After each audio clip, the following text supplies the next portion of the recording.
जम्मू कश्मीर से जो मिल रही है वो आपको बता दें। कुपवाड़ा से अहम खबर आ रही है। यहाँ एक हादसा हुआ है जिसमें सेना के 3 जवान शहीद हो गए। तीनों जवानों के पार्थिव शरीर बरामद कर लिए गए हैं। ये अहम खबर कुपवाड़ा से आपको हम बता रहे हैं। एक हादसा जिसमें सेना के 3 जवानों को हमने खो दिया। 3 जवान शहीद हुए हैं जिनका पार्थिव शरीर भी अब बरामद कर लिया गया है।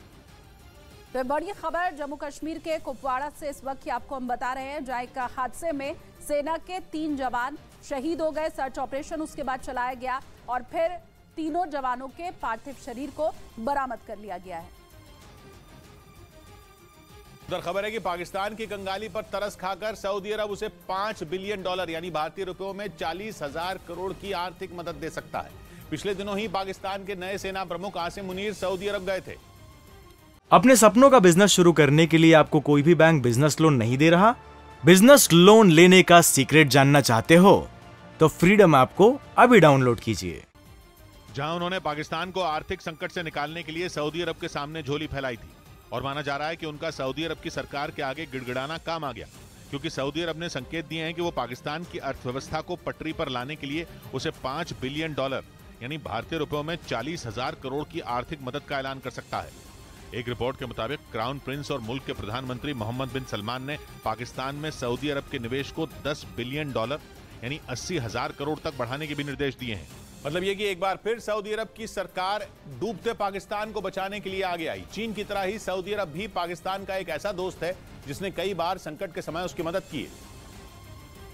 और इसी वजह से पिछले साल अप्रैल में सत्ता में आने के बाद पाकिस्तान के प्रधानमंत्री शहबाज शरीफ अपने पहले विदेश दौरे पर सऊदी अरब गए थे। उनका मकसद सऊदी अरब की सरकार से आर्थिक मदद लेना था।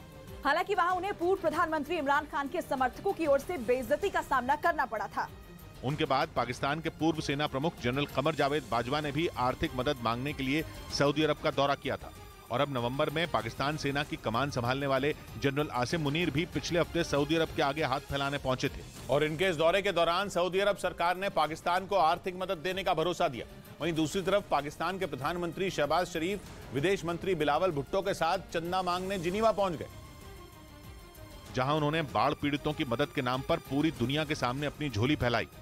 दुनिया के सामने पाकिस्तान का रोना और गिड़गिड़ाना काम भी आया।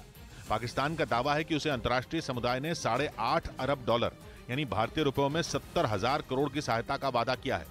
पिछले साल पाकिस्तान में आई विनाशकारी बाढ़ में 1700 से ज्यादा लोग मारे गए थे और 3 करोड़ से ज्यादा लोग प्रभावित हुए थे, जिनकी मदद के लिए शहबाज शरीफ ने जिनीवा में जलवायु परिवर्तन के सम्मेलन को संबोधित करते हुए अंतर्राष्ट्रीय समुदाय से मदद की गुहार लगाई थी। इजरायल ने एक बार फिर ईरान को बड़ा खतरा बता दिया। इजरायल के प्रधानमंत्री बेंजामिन नेतन्याहू ने इजरायल के खतरे को पहले से भी ज्यादा बताया और अमेरिका से नए प्लान पर काम करने की अपील की। इजरायल हमेशा से ईरान को अपनी सुरक्षा के लिए बड़ा खतरा मानता है, लेकिन अब इजरायल का मानना है कि ईरान परमाणु बम बनाने के बेहद करीब है। यही वजह है कि इजरायल के लिए ईरान का खतरा भी बढ़ गया है। नेतन्याहू ने बयान दिया कि अमेरिका और इजरायल को नए सिरे से रणनीति बनाने की जरूरत है। नेतन्याहू का यह बयान तब आया जब उनके एक सीनियर मंत्री रॉन डर्मर अमेरिका पहुंचे। माना जा रहा है कि उनके अमेरिका पहुंचने का कनेक्शन भी ईरान के खतरे से हो सकता है।